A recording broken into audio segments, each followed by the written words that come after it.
ఆంతరంగిక సలహాదారుడుగా పనిచేసినటువంటి నేపథ్యం ఉంది. పైగా మాజీ ఎమ్మెల్సీ మీరు పెద్ద పెద్ద వాళ్ళకు చేశారు. అవును, నేపథ్యం మీ గురించి అందరూ తెలుసు. గ్రాడ్యుయేట్ ఎమ్మెల్సీ ఉన్నారు. కానీ మళ్ళీ ఎందుకు అంటే ఒక వేరే అంటే మనకు సంబంధం లేనటువంటి పార్టీలో నేను ఎందుకంటున్నా అంటే ఇప్పుడు ఉన్నటువంటి పార్టీ కాంగ్రెస్, సరే కాంగ్రెస్ ఉన్నారు, మనం 10 ఏళ్ళు తెలంగాణ వచ్చిందని మేము మొదటి 2 ఏళ్ళు మాట్లాడేది బీఆర్ఎస్ గురించి మాట్లాడలేదు. అవును, అందరం కొట్లాడాం. క్రెడిట్ ఆయనకు వచ్చింది, ముఖ్యమంత్రి అయ్యాడు. పోనీ తప్పే ఉంది పాప, ఆయన స్టార్ట్ చేశాడు ఆ ఉద్యమాన్ని. ఫలితం అంతా ఆయనకే మూట కట్టుకొని ఐదుగురికే అన్నట్టుగా పోయింది. ఏం పట్టించుకోలేదు. 2 ఏళ్ళు మేము మాట్లాడేవాడు. ఆ తర్వాత చూస్తే అది కుటుంబ పరిపాలన.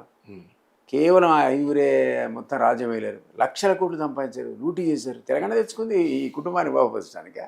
సో మేమంతా మళ్ళీ మారడం మొదలుపెట్టాం. దించాలంటే సాధ్యపడలేదు. చాలా పెద్ద హెర్క్యూలియన్ టాస్క్ అయ్యి చివరికి చూస్తే బీజేపీ కొడుతుందేమో అని ఆ పార్టీలో కూడా ఉన్నాం.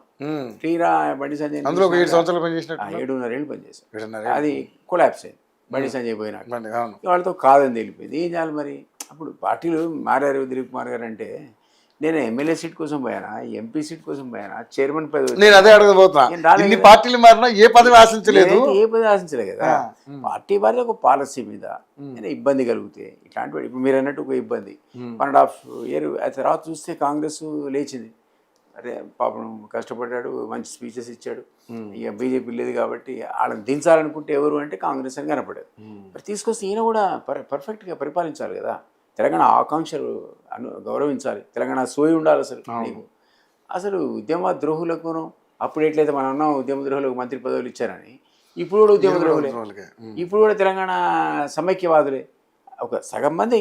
ఆ క్యాబినెట్లో 5గురికి తగ్గకుండా సమైక్యవాదులు, ఉద్యమ ద్రోహులు, మనం తుపాకులతో కాల్చిన వాళ్ళు మంత్రులు ఉంటారని. దీనికోసమా మేమంతా ఉద్యోగాలు రాజీనామా చేసి 10 ఏళ్ల సర్వీస్ వదులుకొని 17 సార్లు అరెస్ట్ అయింది. నేను 69 ఉద్యమంలో లాఠీ దెబ్బలు తిన్నా.